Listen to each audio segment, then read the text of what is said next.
Brian Grimes, your real estate mentor, back with another action-packed session. Happy New Year to everyone. Congratulations for tapping into another year of real estate. If you're new to the channel, like, comment, subscribe, leave a comment that says I subscribed. For everyone who leaves that comment, I'm going to send you instant access to my free real estate training. It'll show you how to acquire properties for pennies on the dollar all across the country. You don't want to miss out on that free offer. We have our ride along that is happening. That is happening. Give me a quick second. I just need to turn one thing off. That ride along is going to be happening on January 13th. So in 2 weekends.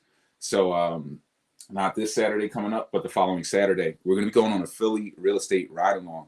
There's only a few seats left, a few tickets left for that. So make sure that you are tapping into that. If that's something that you want to do, you want to get that hands-on experience and spend a day with me on site, boots on the ground, inspecting properties, building rehab budgets, all those things that are confusing to a lot of us and hold a lot of us back. So make sure you tap into that before the tickets are up. We only do a couple of these a year. So you want to get in while you can.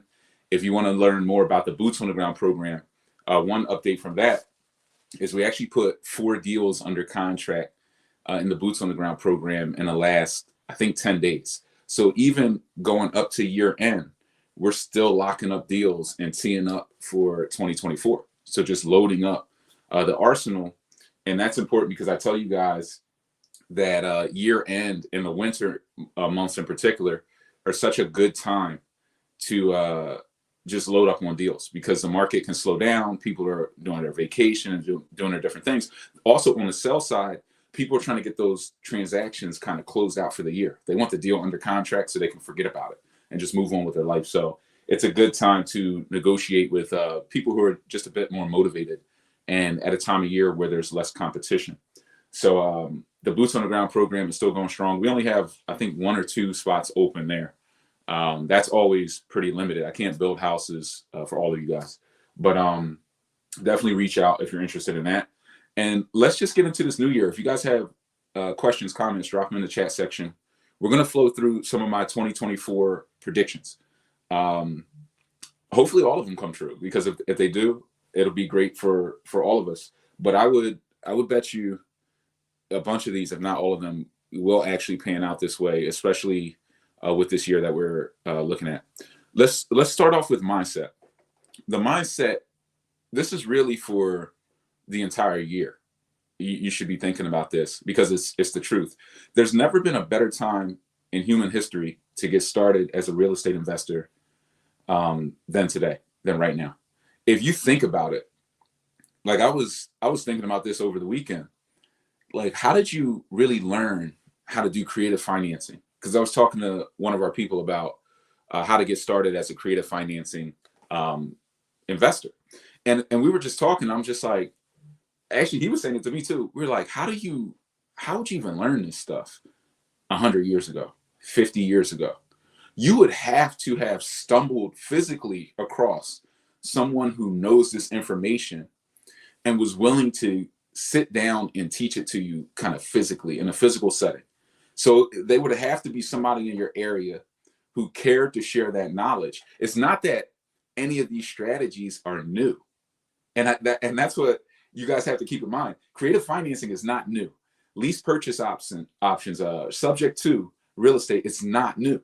This stuff has been out for since there have been like mortgages. Since there have been mortgages, this information has been flowing around, but with elite investors, and they have not passed on this information to the regular folks. Like, they have not given it down.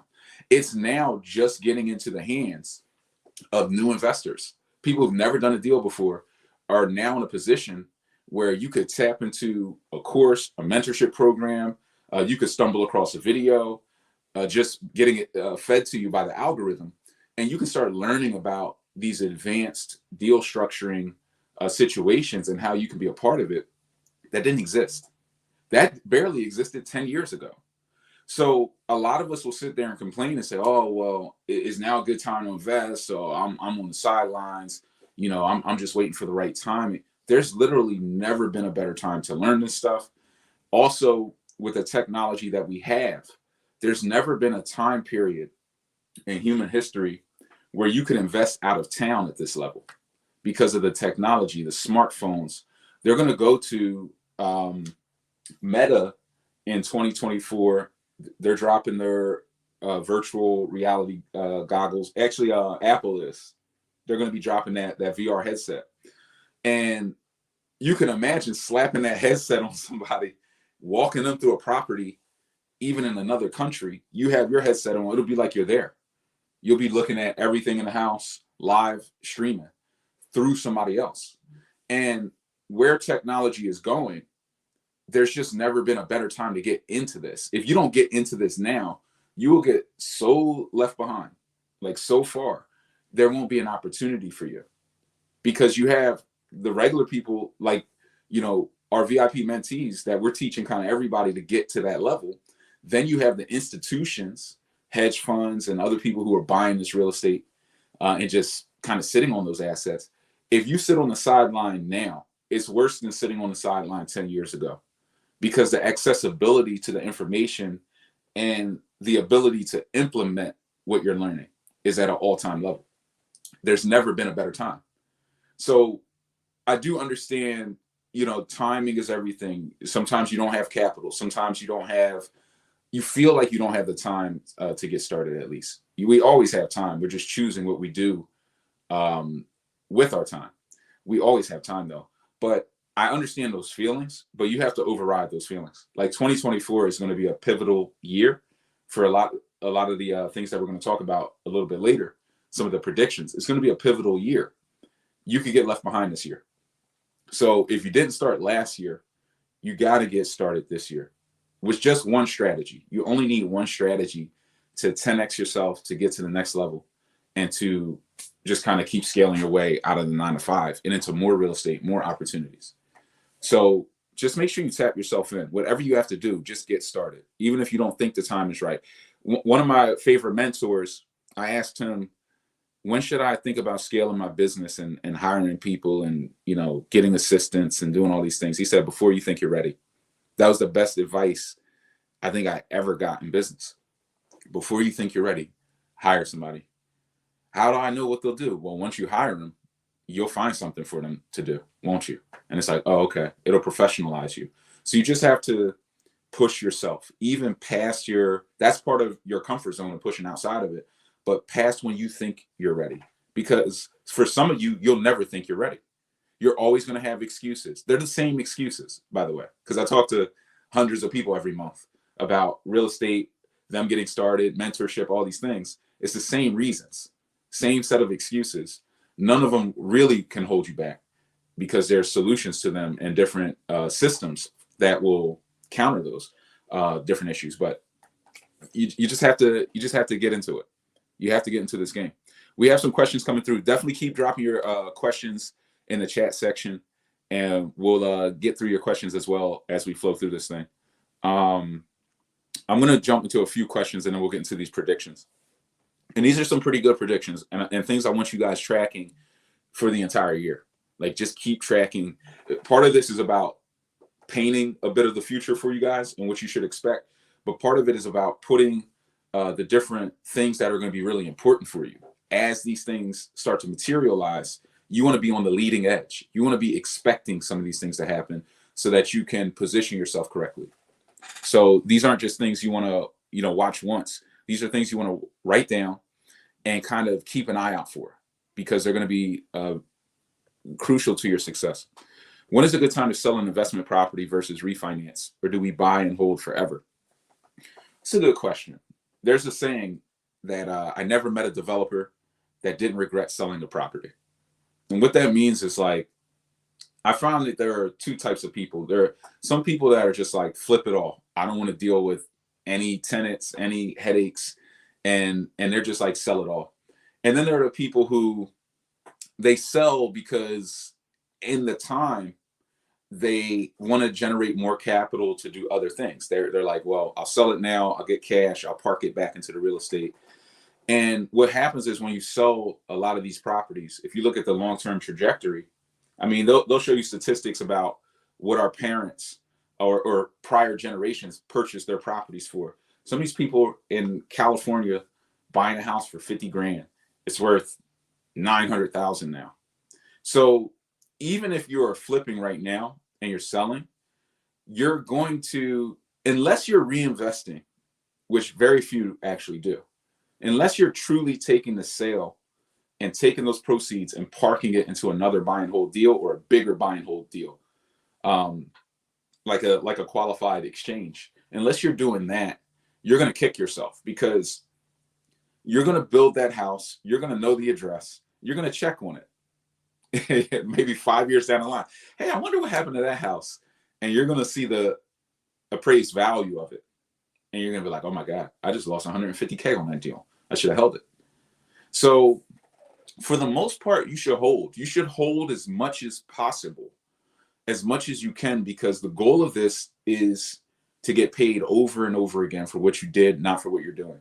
Our employee mindset brainwashing is that you should get paid for what you're doing now. Like, you're getting the check because you're showing up to work. If you don't show up to work, you don't get the check. With real estate, it's not about that. It's about getting paid over and over again, getting paid today for what I did years ago. I built that house years ago. I put the tenant in years ago. And now it's continuing to produce cash flow. And that, in that aspect, is passive, because you're not actively going out and doing a new deal or doing a new business to get to that cash flow. So there's not necessarily a great time to sell. There are reasons to sell, and there are good markets to sell in. Like, if you think the market is going to collapse, it might be a good time to sell. If you're in a market that is in a bubble and it's at the top of the bubble and the property doesn't really cash flow that much, then you might want to sell it and then park that money into assets that cash flow a bit more. And we're going to talk a little bit later about, in the market predictions at least, about what markets I think will cash flow or be the best markets heading into 2024 and really beyond, realistically. So you would want to hold for as much as possible. Hold as much as possible. You're selling to create liquidity to do more holds. So the goal is typically always to hold. Some people are not into tenants, but there are ways to hold without being a landlord. And that's what you truly need to learn. You don't need to just become diehard flipping. You don't need to go that route. What you need to do is learn how to collect cash flow without being a landlord, because that's really what you want. What you want is money while you're sleeping, lower headaches, less burdens. They say the American dream is to earn money and then invest that money and live off the interest. That's like the American dream. Earn money, then invest it and live off the interest. So if that's what you're looking to do, then you want to hold in some way, shape, or fashion. Here's another question, and then I'll get into some predictions and then jump back in. B, do you agree or disagree with the predictions that America is becoming a renter nation? It is. I've been saying that for maybe 3 years now. Some data suggests it might actually be more economical to rent than buy.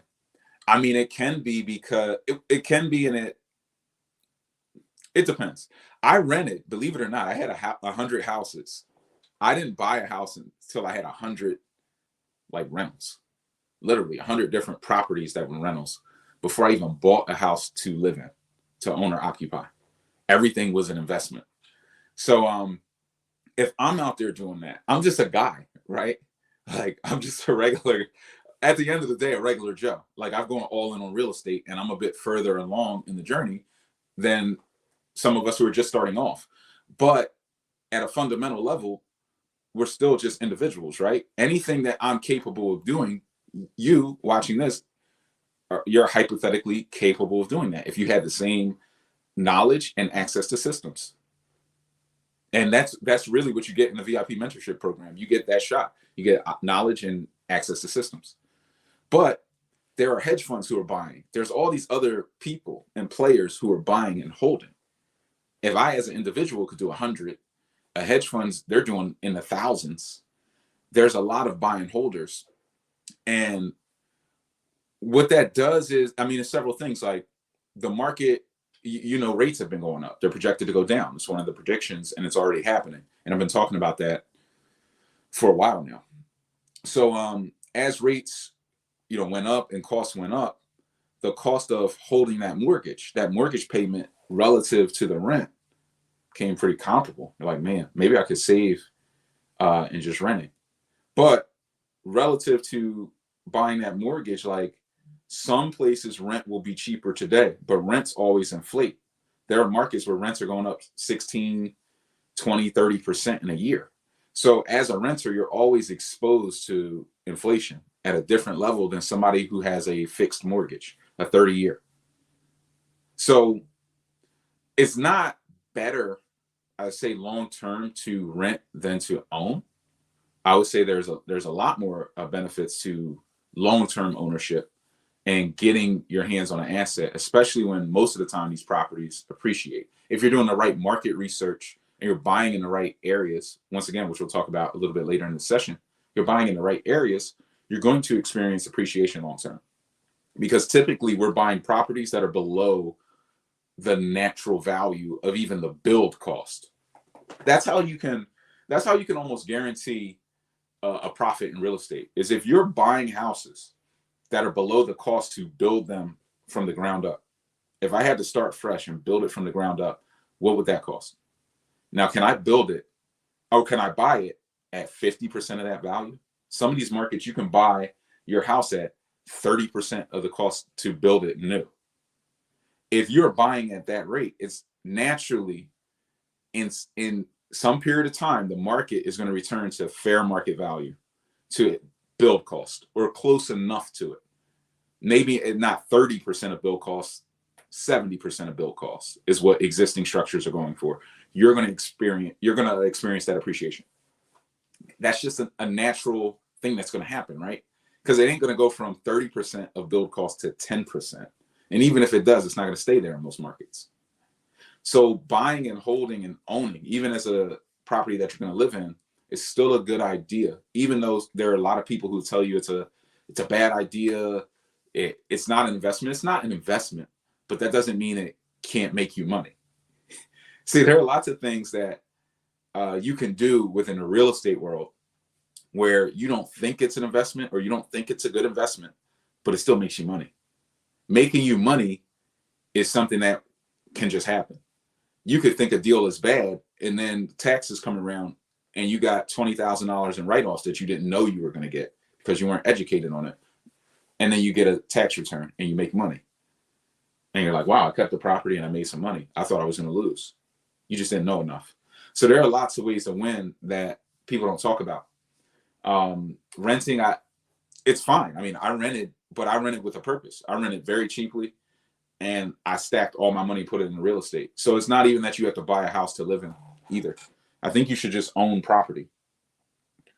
The best way to own property is probably how I did it, to invest in rental properties and have property ownership in general, but then structure your life in a simplified way where maybe you rent because you don't want to take care of a house and deal with the pressure, or you're still young and moving around, or you just like to move around a lot and you don't know that you're going to be rooted here.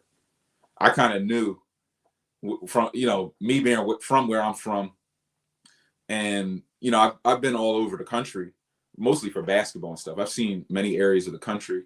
I've been around, and I knew I'm a Northeast guy. I'm going to live here. So it wasn't a lot of pressure for me to buy, because it's just like, yeah, I'm going to hold here forever.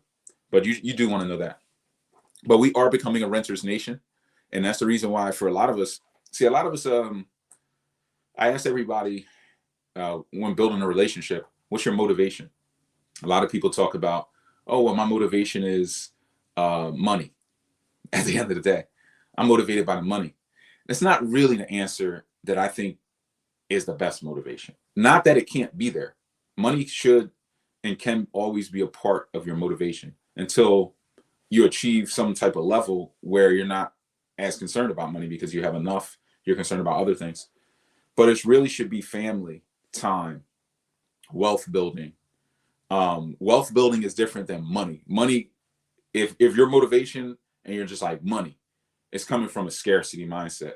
It's coming from, I don't have enough money. If your motivation is wealth, that can be coming actually from I want to take what I have and reposition it for long-term success. It's less of a short-term scarcity mindset, a survival mindset. So you don't want to do real estate for survival, but you want to own property, because as we're becoming a renter's nation, you don't want your legacy to be permanent renters. It's almost like a kingdom and a serfdom, where it's like you will have people who they can't own any of the property. It's too expensive, and they have to be permanent renters. And then they are subjected to the, overlords, the people who own the real estate. So you have to get into this game to position your legacy correctly with real estate knowledge. It's America. If knowledge of money is power, and it's America, and most of the wealth, over 80% of the millionaires made their first $1 million in real estate, then knowledge of real estate is the true power in America. So if you want to know what's wrong with potentially your legacy or community, think about what your community knows about real estate. And then think about communities, different groups who know a lot about real estate and manage real estate well. And is their community doing better than yours? If you look at the wealth statistics in America, and certain groups, socioeconomic groups, are positioned higher than others, don't they always own more real estate? Like, you just have to do the math. So if you're walking around with no knowledge of real estate today, which is back to that mindset of it's never been easier to get access to that information. So if you're walking around lacking it, you got to wake up. Bottom line, you got to wake up, or you're letting down a whole legacy. Because if you don't got the knowledge, you ain't going to pass it down. So now they wake up in an environment, they become conscious in an environment where now it's even harsher. It is a renter's nation. They're left behind financially, and they have no knowledge of real estate. And it's quite frankly, will be our fault. Whoever's here now and who can get that information and do something about it and pass it down. So I would just say wake up and stay tapped in. But it will be a renter's nation. It's just a matter of time. And you've seen it in other countries. It's not going to be like us. We're the first renters nation. There's already renters nations across the world, and you can just research it. Just Google renter nation London, and you'll see it. It'll be like, not saying London's a country, but just saying you're going to see it and be like, whoa, this could easily happen here. There's some zip codes here in New York where 81% of the people who live here rent in zip codes. So there's already complete renter zip codes, and these are boroughs, like big boroughs, and you could take multiple zip codes. 70% of the people rent here. 70%, man. So who owns all of this stuff? It'll be a handful of people. Let's get to some of the predictions. Prediction one is rates will fall, and we should kind of know that, but I'm thinking they're going to fall a little bit faster than people are projecting, because this is an election year, and I think during an election year, the current team that's in office is going to want things to look good. They're not going to want things to look bad. They're not going to want us to go into a deep recession and experience a lot of turmoil, because that's not good for re-election. So rates are already projected to dip. I think there's going to be a lot of good news coming out, a lot of positive stuff, a lot of, hey, inflation's under control, a lot of rosy talk, and more rate cuts that are expected.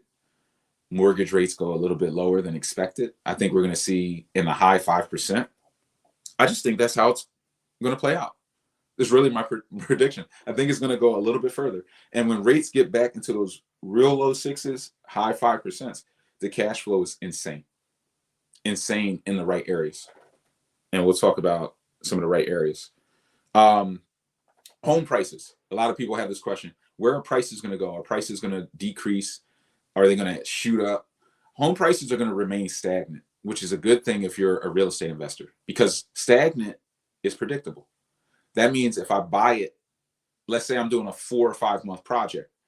If I buy it today, I renovate it at the budget I think I'm going to renovate it at, and then I sell it at the price that I think it's going to sell for today, as the market just stays stagnant, and there's going to be good demand, which is another prediction. That's prediction 5. I'll kind of rope it in. There will be buyer demand, increased buyer demand, because rates are going down. This is a good thing for me because it's a predictable market. That's a market I want to do 20 deals in a year, because it's a flat market, or it's going to increase in certain pockets, which we'll talk about. That's a great market to invest in. Very predictable. I don't want my market going crazy. Maybe if it's going straight up, that could be good until the word gets out to the sellers. Then the sellers are going to start negotiating too hard and pushing you for future prices. Oh, well, the rate, everything's going up. Prices are going up. So, you buy it today and then it'll appreciate in 30K in, another 4 months. And they're trying to get you to buy a future price. And then people are dumb enough to buy the future price. So now you're trying to compete in bidding wars with people who are going to overpay for the asset. So that's not necessarily the best market. It's not a bad market, but that's an increasing market is a great market if you're a volume buyer and you already have 50 projects that you're working on, because then you're going to cash them out. But a stagnant market is actually the best. It's the best market, which is why I think I've been telling you guys this is going to be a pivotal year, but this is an incredible year because prices will likely stay pretty flat, because you're going to have this increase in buyer demand as rates go down. A lot of buyers are going to get off their couch. Hey, rates are down. Let's lock something in. Maybe it'll go back up after the election. We don't know. And after the election, news typically changes. So even if the same people stay in the office, they don't need to make it as rosy anymore. So then they'll just come in and be like, we got you for another 4 years. We're not looking too good. So you'll start getting that talk. But buyer demand will increase, but inventory is also increasing, because as those rates fall, there will be more refinances. There will be more sellers who are like, well, rates are down a little bit. We could lock in a 5.75 on something, 5.5. That's fine. So they're going to start selling. It doesn't have to get down to 4% for everybody to sell. It gets to 5.25, they're going to start selling. So you're going to see a lot of sellers coming off the sideline as well, increasing inventory. A lot of builders have been building into this wave as well. So supply and demand is going to be pretty balanced, keeping prices relatively stagnant in most markets. Maybe a slight increase, but mostly stagnant. Speaking of locations, where should you invest? Prediction number 3 is sister and cousin cities will do better than major cities. Baltimore is going to do better than DC in this market because it's a sister city. People get priced out of DC, they move to Baltimore as close as they can along the train lines to DC, so they can still get in, make their money, get out. People get priced out of New York, they move to Philly. Like, these things will just keep happening. So if you're in a cousin city, would be like, people get priced out of Philly, they go to parts of Delaware, the northern tips of Delaware. So you start to look at where you're investing, and you want to position yourself directly next to the more expensive areas. It's the same like if I was in the best market or a big city. Like if I'm investing in New York, I'm going to be buying in the Bronx. I want to buy in not in Manhattan, but I want to buy in the Bronx because there's more value there. There's more stigma there. But I want to be close enough with my purchases in the Bronx where I can still get to Manhattan within 30 minutes on a train. Very fast for a commute. So even when I'm investing in the big city, I'm always investing in the pockets that are close enough, but that are in the value play areas. You also want to think about that with your total location. Is your entire city that you're investing in, the entire municipality, getting a feeder where people who live here get out overpriced and they think, maybe I'll take a look over there. That's where you want to be. You want to be over there. That's where the money is. That's where the appreciation is. A lot of people ask me that, Brian, but are these properties going to appreciate? Yes, because of proximity and the fact that it's getting really expensive over there. When that gets expensive, people come here, and then this gets more expensive, and then people go somewhere else.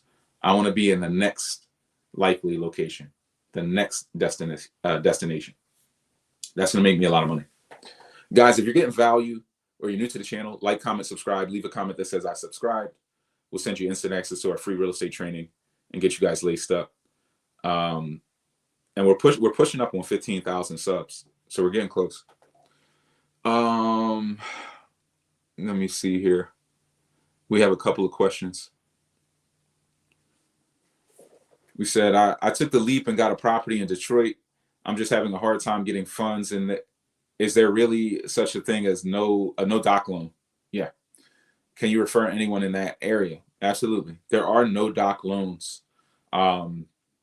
Getting funding can be a challenge, especially when you're newer.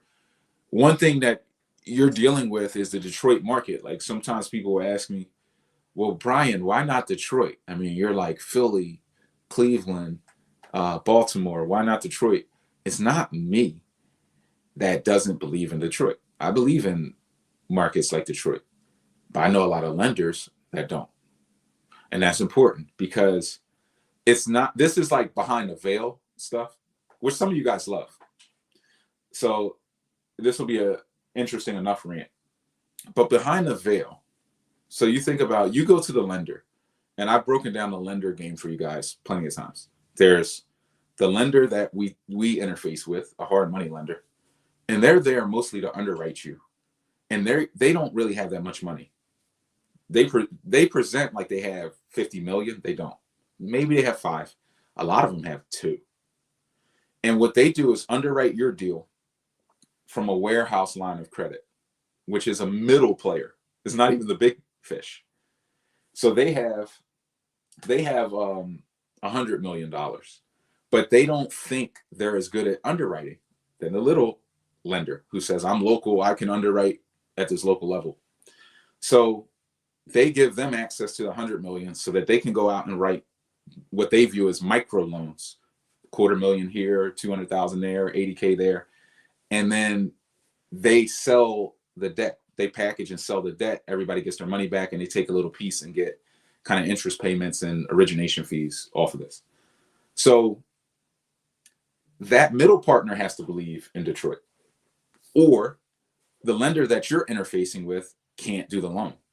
So they might just be looking at it and say, you're fine, but I can't do the loan because of the location. Because my lending partner, as a hard money lender, my lending partner doesn't believe in this location, or they've created some strict underwriting requirements on this location. So you have to know if the general body of lenders that are out there, and that's just the middle fish. There's a bigger fish behind them who's got $1 billion, and they've given out 50 to 100 million to a bunch of warehouse lines, essentially, who are then going to deal with 20 local lenders. So it's just a layer to it. Everybody, all the way at the highest level to the middle level to the local level, has to believe in the area, or they're not going to want to do the deal. It doesn't matter if it's a no doc loan, a doc loan. You could go and find just a private group. There are going to be some investors that are smaller and just doing their own money. You will find some hard money groups like that. Not many, but maybe some where they have 20 million and it's their money.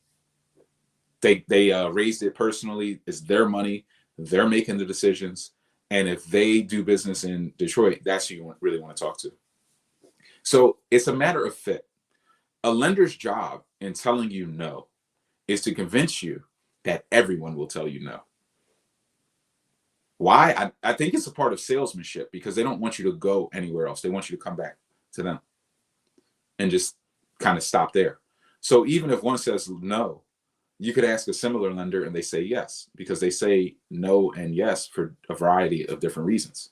This is just one of them. Believing in a location. Could be time of year, quota. Did they fill their pipeline or not? Or do they need to diversify their book of business with your location? Hey, we got a ton of New York business. We don't really have any Detroit business. This guy can do 20 deals. That'll kind of diversify our book, and then we'll package it and sell it. So it all depends. It really all depends. But For people like yourself, when I'm working with you in the VIP mentorship program, I basically will just get to know your situation better, kind of what issues you're running into, and then find the right fit of a lender. There are some lenders, they don't require anything. They're just underwriting the deal. If the deal looks good, they're going to do it. But then it still has to be in the right location. So it's always part of it. You said living in a small town, house prices are not dropping, plus not much of homes to look at right now, but they want outrageous prices. Invest out of town. Invest out of town. But that's just a matter of having the right systems. Sometimes your immediate market is not good. It's 2024. Tap into better systems, invest out of town. I'm helping people from California to buy houses in Ohio because they're better. Get a duplex in Ohio. Throw some cash flow there. Invest out of town. Yeah. Clay says, what's the difference between a full gut and turnkey? Isn't the debt almost the same? No. So the difference, this is one thing I was going to say, but I didn't get to it. But the people who know how to renovate properties, you're going to make the most money in real estate long term. If there's any one skill set you could learn, which is why the ride along, which is why the real estate ride along is such an important opportunity.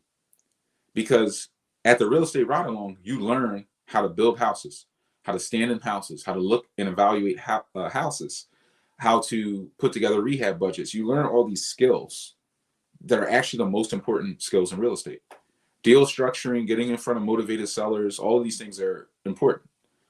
There is no more profitable skill in real estate than knowing how to build. So the difference between the full gut and the turnkey is in the turnkey, another person who knows how to built that property at a certain cost and marked it up and sold it to you. If you do the gut job, you're going to be able to do the deal. One, you can buy better because there are less people with that skill set and that confidence. So you can negotiate with sellers who have beat up properties at a higher level and get better deals. Then you can turn around and build those deals at a cost that allows you to execute and refinance out more money than the person who's buying turnkey. So let's say if you're buying turnkey and every deal you do, you have to put down $30K. And we're both starting off at $300,000. Whatever. We had a rich uncle, he left us a little bit of money. Or we both called up every friend we had and they each put up $300K. And you said, I got an easy plan, I'm buying turnkey. And I said, hey, I got a plan, I'm going to renovate and refinance out. So we both go on this mission. You're putting down $30K a deal. I'm leveraging $30K per deal. But when I refinance out, I'm only leaving $10K per deal. So if we keep running, you're going to do 10 deals, you're going to be tapped out. You're going to have to make more phone calls. I do 10 deals, I got $100K locked up. I still got another $200,000.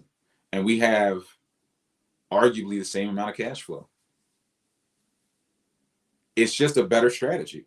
I have the same amount of assets. I have the same amount of equity as you, or more sweat equity, because I'm getting in at lower prices. I can also negotiate better than you because you're buying the top of the market turnkey. I'm not. I'm buying at the bottom of the market and I'm value adding. And I can build my properties even to cash flow higher than yours because you're just taking what somebody else built. So the debt is not the same. The debt is actually less in the full gut because you're able to refinance out typically at a lower rate. Maybe if you're putting down a certain percentage, if you're putting down 25% and I'm refinancing out at 20%, the debt would be the same. But the amount of capital tied up in the deal would be substantially less because you're essentially parking equity in deals and I'm creating equity. So every 25% of equity after my refinance, that's like all cash creation for me. Where for you, it's you put that cash into it. You didn't create it. You're going to have to wait for the property to appreciate. Now you can go pretty fast doing turnkey. You can go really fast, but this is not a game of speed necessarily. There are some aspects of speed to it. This is more of a game of of balance, I would call it. Not necessarily speed, but balance. And then you will naturally increase how many deals you can do at a given time and maintain your balance. That is where that will look like speed to other people, but it's not speed, it's just balance and the ability to take on more deals at once.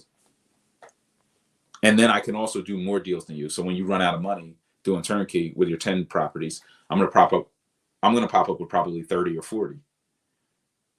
So then I'm a bigger fish, and I start saving on everything. The lenders are treating me different. Everybody's treating me different than you.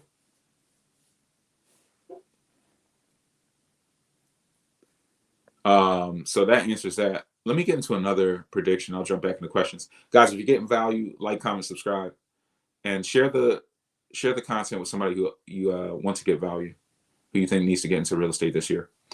Prediction number 4, products like the 40-year mortgage, I think they will appear at some point in this year. I know we've talked about it in the past. I know they've been rolled out on the FHA side for loan modifications. I think what you guys don't know is there have been more lenders in the non-QM, the non-qualified mortgage space who've been rolling them out. And that's non-qualified mortgages are for us, people like us. So these mortgages are continuing to roll out. And as that happens, there's going to be more and more value, more and more opportunity. So that 40-year mortgage is going to allow you to cash flow even more. It's just going to be another tool on our tool belt. You don't need to think about, you could Google 40-year, you're going to hear, oh, this is a crime and a 40-year mortgage, and this is going to rob the average American in another 10 years. And as a cash flow investor, it's just a lower monthly payment and more cash flow going in your pocket at the end of the day. Keep it tenanted. Tenant will pay off the mortgage. And it's a good asset to hang on to. Prediction number 6, creative financing opportunities will increase. There's going to be a lot of still turmoil in this market. There's going to be foreclosures. There's going to be pain within the marketplace. And as that pain hits, there's going to be a lot of motivation. There's also, people are dying every day, leaving assets to relatives and people who know nothing about real estate. And you just need a system to get in front of those people. And you need different strategies and tools on your tool belt. That's what creative financing is about. It's about having access to multiple strategies. Just having access to multiple strategies, man. The more access you have, the more knowledge you have, the more deal flow you can unlock. So there's going to be a lot of opportunities. There's been upticks in foreclosures, all of that stuff. You have to learn about creative financing. I was talking to somebody today who they were also interested in commercial deals. And I was talking to them about how creative financing can be used almost even more on commercial than on residential single family. Because think about the sellers. If I'm the seller of a commercial property, naturally a little bit more sophisticated, and I'm going to be more receptive to creative financing conversations versus the single family seller who never sold a house in their life, not that sophisticated on real estate. They're not an investor and they're just selling their house. They're a little bit harder to educate on creative financing. So if you want to get into commercial as well, creative financing is still a major avenue into that because it adds credibility. Is what it does. If you walk into a guy's office, start pitching them on advanced deal structuring, be like, this is interesting. I could do a seller carryback and get a little bit more value for my equity. So you never know. Here's another question. A hard money lender or a no-doc lender can give you a loan on your investment property, correct? Yeah. And use the funds to buy other properties and create cash flow that covers your initial loan and the new properties. And use the funds to buy other properties and create cash flow that covers your... Yeah, you could do that. A hard money lender or no-doc lender, some no-doc lenders, they are 30-year note lenders. They're just non-qualified. They're kind of individual investors. So it just depends on who you're dealing with. But yeah, there are ways to kind of use these different relationships to accelerate your acquisitions, your cash flow, future deals. Because at the highest level, Like right now, rates have tightened, so they eliminated some opportunities within the burst strategy. Rates get back down into the fives, which they're projected to do. You're going to start seeing cash out refinances again. And then that's a different ball game. Then when we're talking about that question of isn't everything the same? Well, not really. If I could buy a house, full gut it, and then refinance out $20,000 per deal, every deal I touch, and then keep it as a rental property, and you're parking $30K in a deal. So every time I get a deal, I make 20 grand. And every time you do a deal, you lose 30K. How long do you want to play that game with me? You might pop up with 10 houses and I have 100. And that's how big a strategy decision is.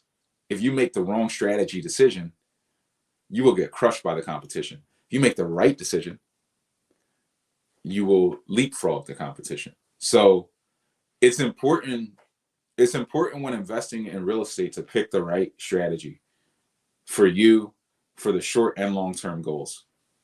But part of that is being educated enough. If you're not educated enough to know the right strategies, invest in your education and your knowledge first. Don't be a scarcity mindset. Don't be survival mode. If you're in survival mode, figure out how to get out of survival mode first.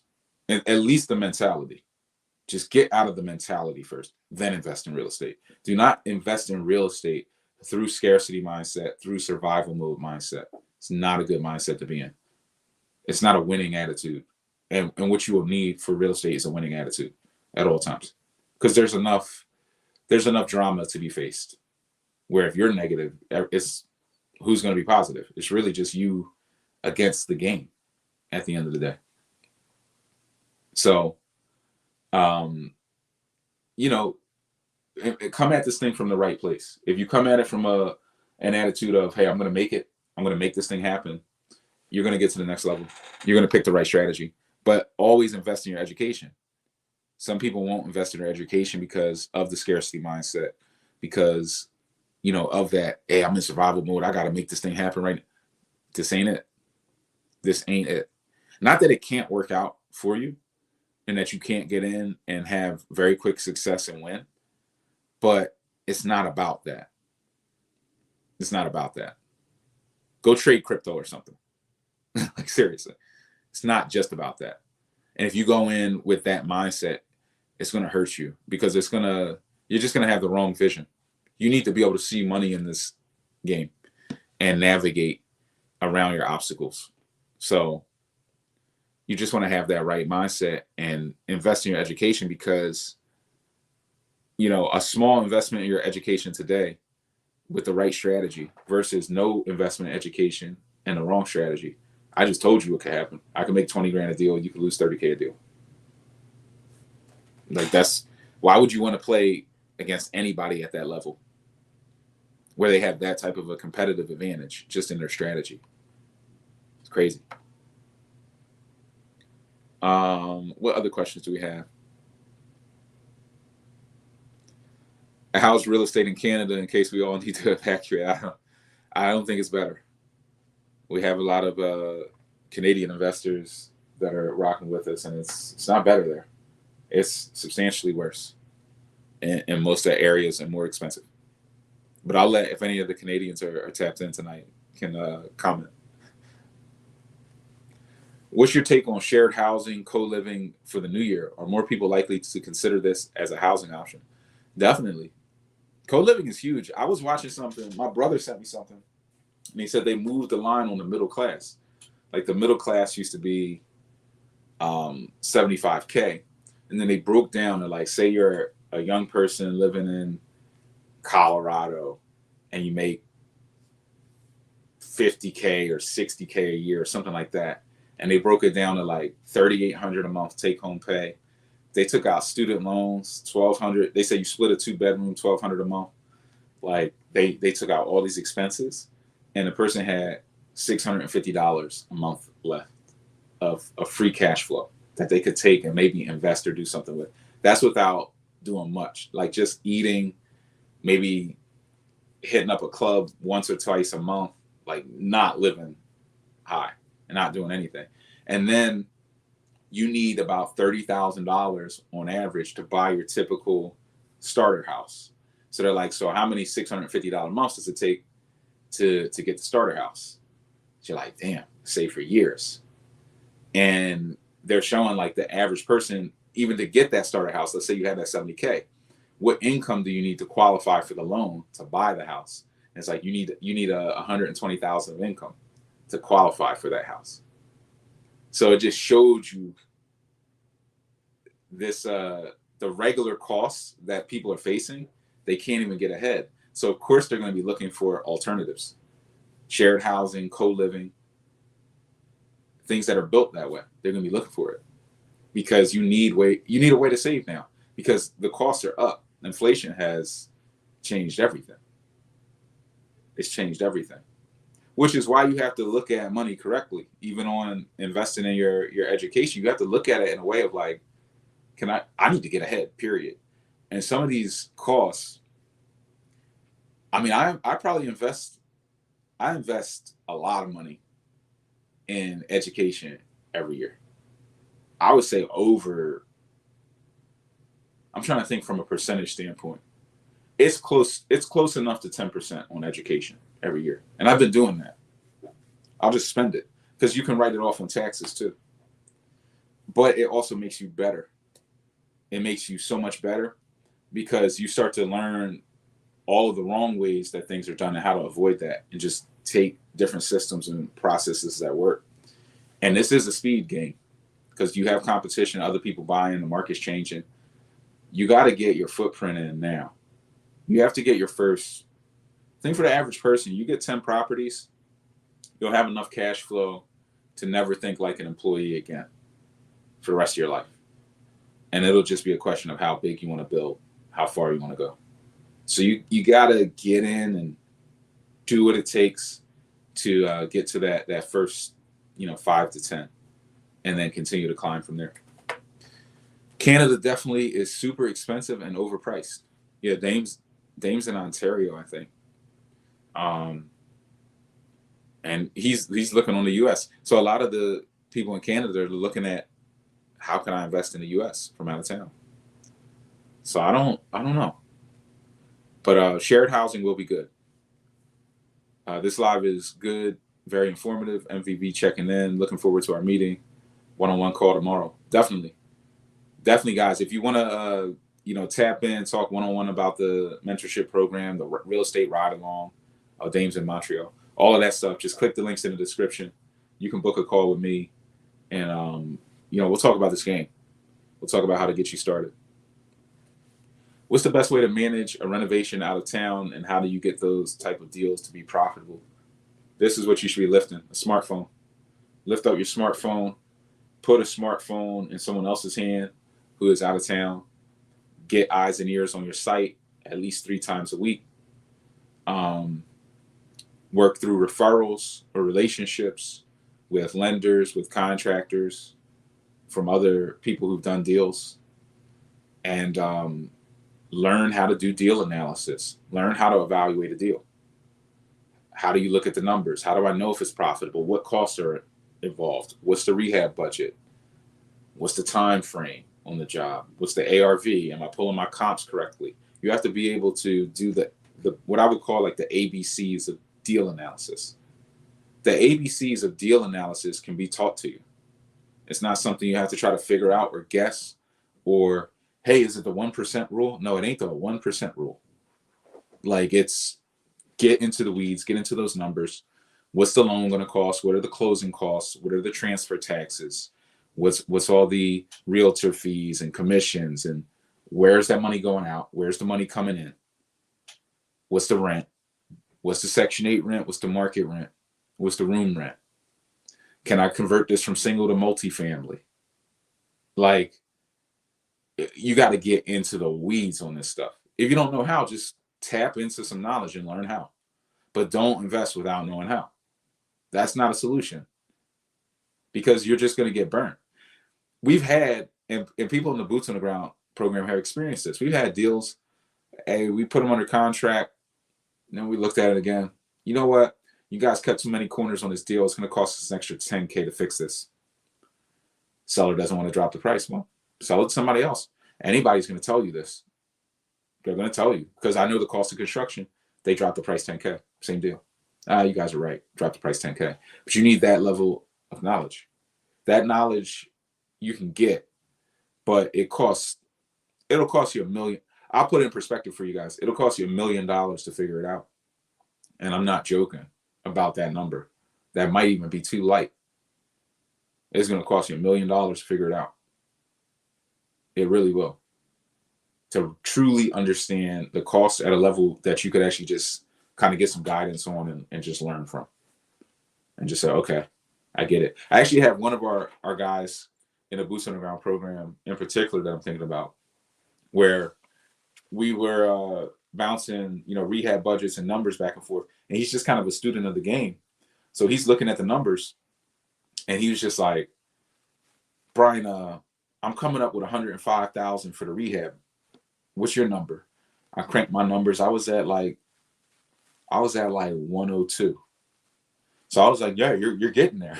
Like you're there, actually. I would say at that variance, you're there.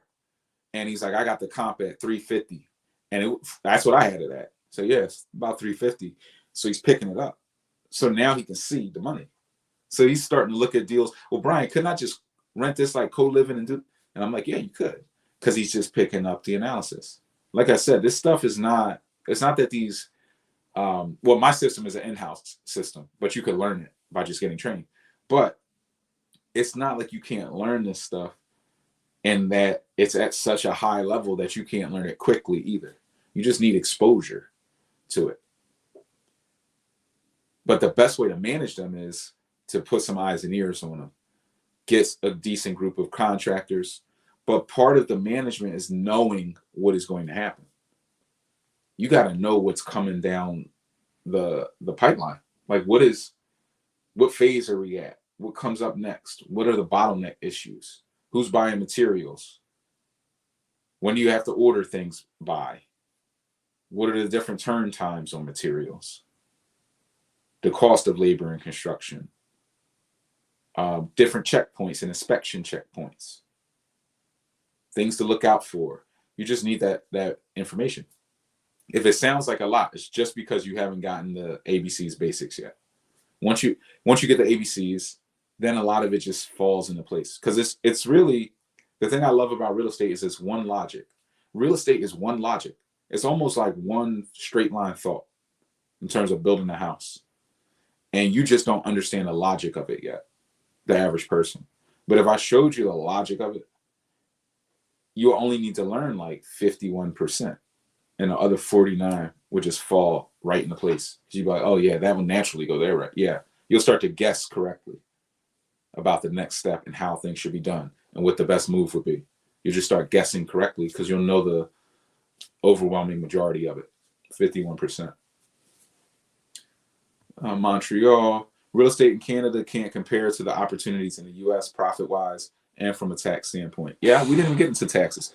And you always have to get into taxes because that's the true take-home pay.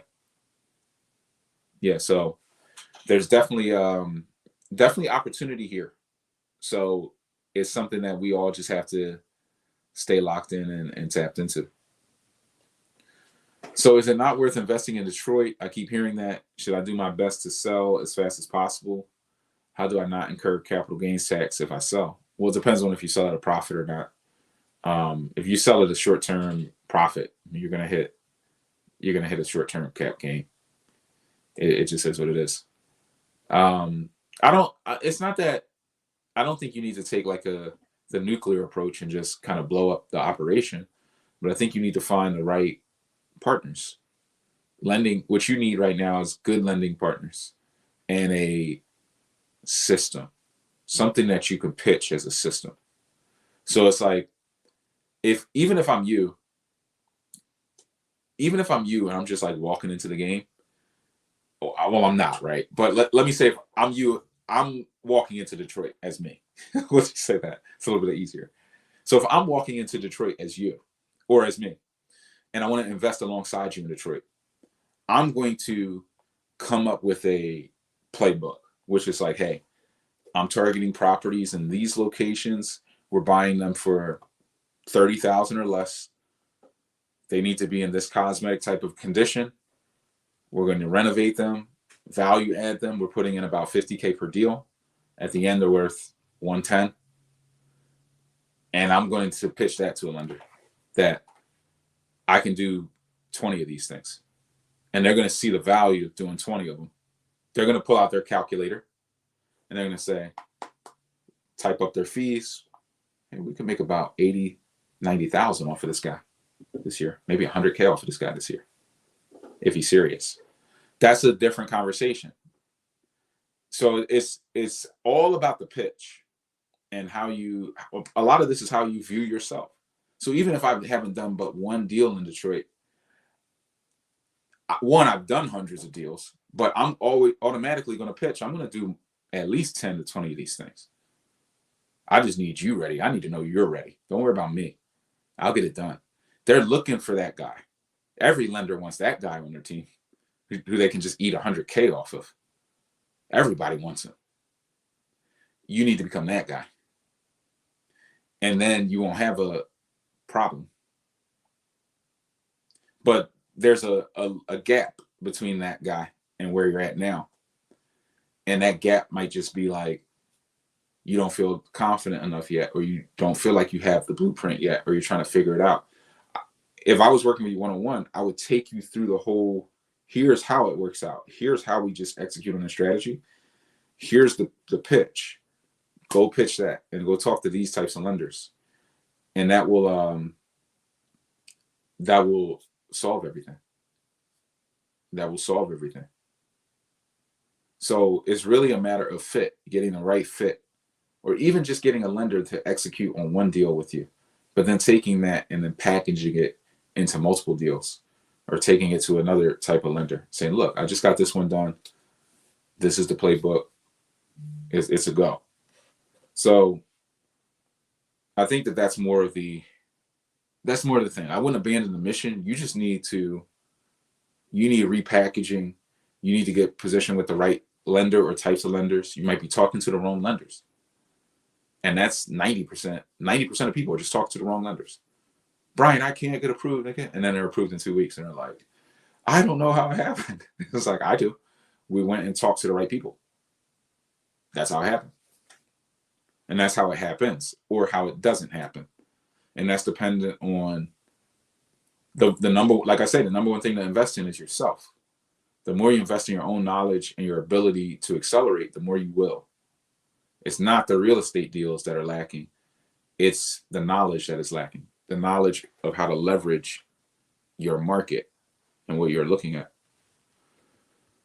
Legend said, I'm looking to get my feet into the housing game, but I'm lost. Get unlost. Tap into the knowledge. Being lost is actually a great place to start from, because you don't have a lot of baggage. You don't have a wrong way that you've been doing it. You don't have any way that you've been doing it. That's fine. It's a great place to start from. Now, there's two decisions. It's almost a red or blue pill that you can take. If you take this pill, you're going to go out into the school of hard knocks. You're going to go out into the school of hard knocks, and you're going to get your head ripped off by some scam GC, because you don't know the cost of construction, and he can smell it on you. So he just takes you for a ride. You blow through 50K and you're out of the game.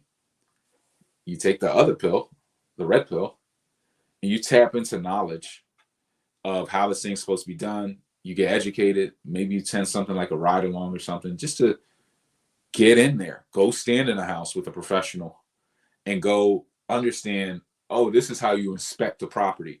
Oh, that's a structural issue. So that's a red flag. Yes, that's a red flag. That's a green light. You just start to learn it at a basic level, and you will get to where you want to go very fast, and you will avoid that scam contractor. Or even if you run into him, he'll get caught very early before he can run off with more than 5K.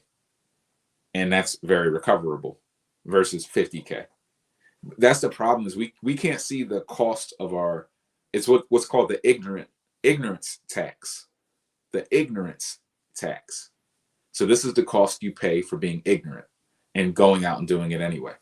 There is a nobility in doing it anyway. There is a braveness in doing it anyway. So those people are always applauded, but they suffer nonetheless. And you just don't want to suffer. You don't want that pain. I was talking to one guy. He's like, Brian, I'm a street guy. And I'm like, look, then you definitely need to get tapped into the knowledge, because I don't want you driving around looking for somebody because they burned you. And you will be in that car driving around looking for somebody. Like it's part of it. So you just don't want to go through that pain. Just get straight to the knowledge. But that's it. Being lost, those are your two options. You can go out and just try to do it anyway, or you can tap into knowledge, avoid pitfalls, and then do it smarter. But you're not in a bad position being lost. You'd be in a bad position just already out doing it the wrong way, and or being afraid to do it. But you don't strike me as somebody who's afraid. I think you just don't have the guidance, the direction, and you're smarter, actually. A lot of smarter people won't do it without guidance. Can you talk about the seller pricing mentality now that interest rates are pausing? See, it's not there yet. So the sellers are always behind a little bit. So they're still going to be like, the market's bad. They're going to be saying the market's bad until maybe June. So this is what I'm telling you guys. There are windows of opportunity. And people don't believe me. They think I'm just like, this is like the world's longest sales pitch or something. It's not. There's windows of opportunity, and you will miss it and I won't. And other people won't. And that's just life. So this is going to be one of those windows where the sellers, they're not going to wake up, because it's not a market like that. They're not even watching the news. They don't care. They just listen to their realtor. I'm already hearing the realtors talking. They're starting to rumble. The market's turning around. Rates are going down. They're starting to whisper. Then that whisper is getting louder, but it's not there yet. That's why this is a good window to buy. So they will adjust, but before they adjust, this is how you can grab major value. This is how you could grab a $50,000 swing. Now, I don't think prices are going to go crazy, because there's that inventory that's going to be added to the market as well. As rates fall, more sellers step back on the market. So now higher volume of sellers are there. There's more deals available. Having more inventory is going to dampen prices. So that's why I'm thinking like it'll be 6 months. And even when they get there mentally, it's still not going to do anything. I think the market is going to balance out. And we could pull data to prove it. Just the general market supply. How many months? If we sold, market supply is like this. Let's say there's 300 deals on a month, 300 deals on the market. And every month, on average, 100 deals sell. So there's 300 deals on the market right now. 100 deals per month sell. So we have a 3-month supply. We have 3 months worth of deals that are actively available. 6 is a balanced market. 6 months worth of deals is a balanced market in terms of market supply. Right now, we're probably at like 4.5. If we get to 6, it's just going to be balanced. Balanced is great. Balanced is gold mine for buy and hold investors. Balanced market, relatively flat to slightly increased prices, very predictable, lower rates. This is it. This is what you've all been asking for, quite frankly. Take advantage of it. Don't sit on the sideline. Hey, Mike, Happy New Year. Yeah, I'll send you over the ride-along details. Everybody who's tapped into the ride-along, I'll need this quickly, but I'm going to get hoodies. I should have had it with me, the 24/7 cash flow hoodies. We're going to get everybody a 24/7 cash flow hoodie at this ride-along. So make sure you text me your sizes. If you're in the ride-along, text me your sizes. I'll probably send a message out about this tomorrow. But you got to get to me quick. We only have a couple seats left as well. So if you're thinking about tapping in, tap in and give me your hoodie size as well. So you can get your 24/7 cash flow hoodie. Special order. Do you still think Section 8 rents since being raised in October will cash flow more than co-living in 2024. Yeah. But all rents are up, so even people are willing to pay more in co-living. But I do think Section 8s they're going to cash flow. They're going to cash flow really strong, but it depends on the property. And co-living can still be I think co-living for the long term is just a really good strategy. Co-living tenants faster than Section 8, so you can get to good money faster. And I've seen people, if you take your time with co-living and you pick the right tenants, go slow, go smooth, and get the right people in, the collection rate is actually very high. It's actually very high, very stable right now, because people are really holding on to their affordable housing right now. It's not like it's just not like older times where everybody feels like they're doing good. People are feeling like, are we in a recession? But they're not telling you it's a full all-out recession because it's an election year. But people are feeling it right now. So co-living is still a good long-term solution in a big city. It's still a good long-term solution. My guy Leon said co-living for me has been fantastic, more than Section 8. So there you go. Co-living is not bad, man. Co-living is not bad. And it's not more headache most of the time. You will get the occasional drama because you're dealing with more people. But sometimes you don't. You just put them in and collect the money. And you'll always have tenants, and you can turn those properties quickly. Somebody moves out, you can move somebody in quickly. You just got to run it the right way. But that's good that Leon's having a good experience with it as well. What's your take on new construction? I was talking to somebody else about this. I can't remember who. But the exposure on new construction is higher. What do I mean by that? Well, if you're doing a ground up deal, on average, it's going to take you 12 to 16 months. I'm sure there's people out there that'll say they can do a ground up deal in 6 weeks, and they're definitely lying. They're definitely lying. Like they're out to steal your money. But when you're doing that deal for 12 to 16 months, we'll call it 12 to 18, year and a half, you're exposed. When you're doing any renovation, you're exposed. So if I'm doing a full gut job, let's call it a 12 to 16 week job, and I got to buy materials. I bid out those materials before I even buy the project. But the cost of materials are not fixed. They're fluctuating. Some war breaks out somewhere, kills the supply chain. They burn down a forest. My lumber went up 200%. I don't know how it happened, but now it's up. So if I'm building an entire house from the ground up and my lumber went up 200%, I'm going to eat that cost. If there's some other supply chain breakdown and they're using some mineral to build the electric meters, and that's in a shortage now, and it backlogs electric meters 8 months, I gotta eat those 8 months. So I can't get a legitimate meter in my property. And nobody cares. So my exposure rate on new construction is higher than it is on a smaller project, which is why it is usually more advantageous to start smaller, especially if you're new to this thing. Just start small. Learn on a small single family starter home in a cheap city where you can get in at a low cost, because your mistakes are going to be smaller. Some mistakes are not mistakes at all. Some mistakes are lumber went up 200%. And you're like, oh my God, I didn't know that could happen. It can happen. I'm telling you guys it can happen right now. So now you know it can happen.